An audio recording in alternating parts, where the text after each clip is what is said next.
started reporting about League of Legends more than 7 years ago, you were rare to find people who could make even a living off of doing this. If they made $3,000 a month, they were fortunate.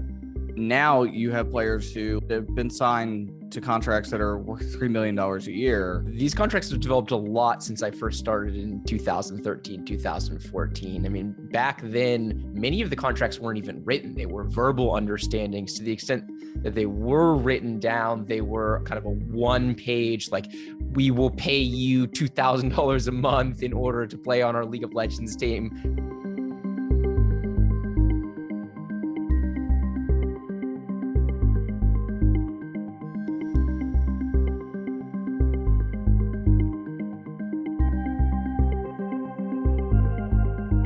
If you look at sort of the history of esports, a lot of the large investments started to come in 2016 and 2017. There are different types of people that invest in companies more generally. There are angels who really have zero expectation that they're going to make their money back. There are family offices who tend to be a little bit more legacy oriented or family-based companies. And then there are venture capitalists, which are the people who take very speculative bets and then they want to return in 5 years.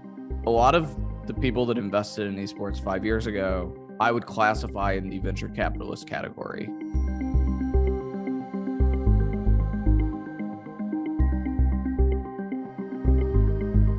As the audience was exploding, the opportunity for monetization was exploding, the player value was exploding along with it.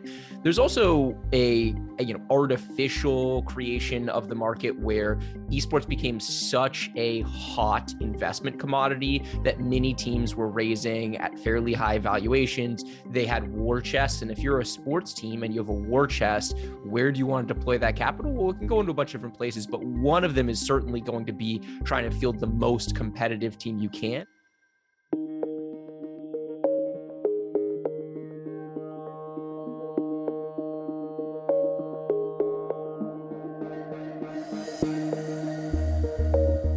We saw these contracts that were signed by players that entitled them to anywhere from like $2 to $3 million a year, like Sword Art, who signed with TSM for a $6 million contract over the span of 2 years, and Perks, who signed a 3-year deal with Cloud9 that was kind of in the similar ballpark. Both of those players have moved on. Those contracts have since been terminated. And what we've seen this year, at least from what I can tell, is that there's been a slight market correction. And I think a little bit of that is people realizing now with esports, just in general, that this is a massive investment and no one has figured out sort of how to generate a profit.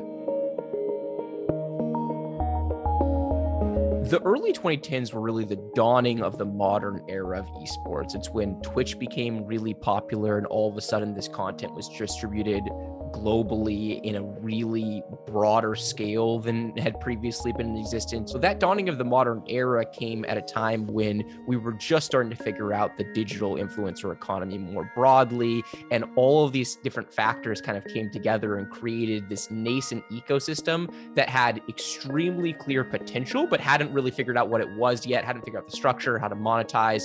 We're now past that phase, right? We've figured a lot of this stuff out. We know the basic economic models.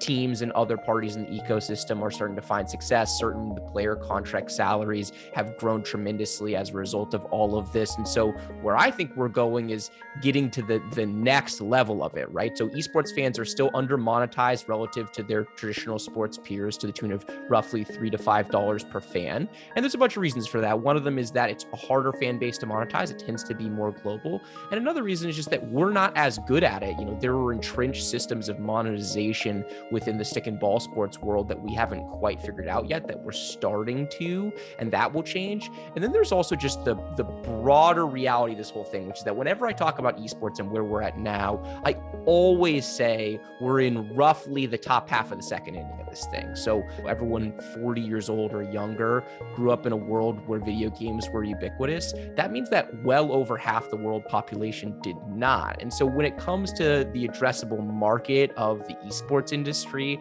or of League of Legends more specifically, we're only beginning to scratch the surface.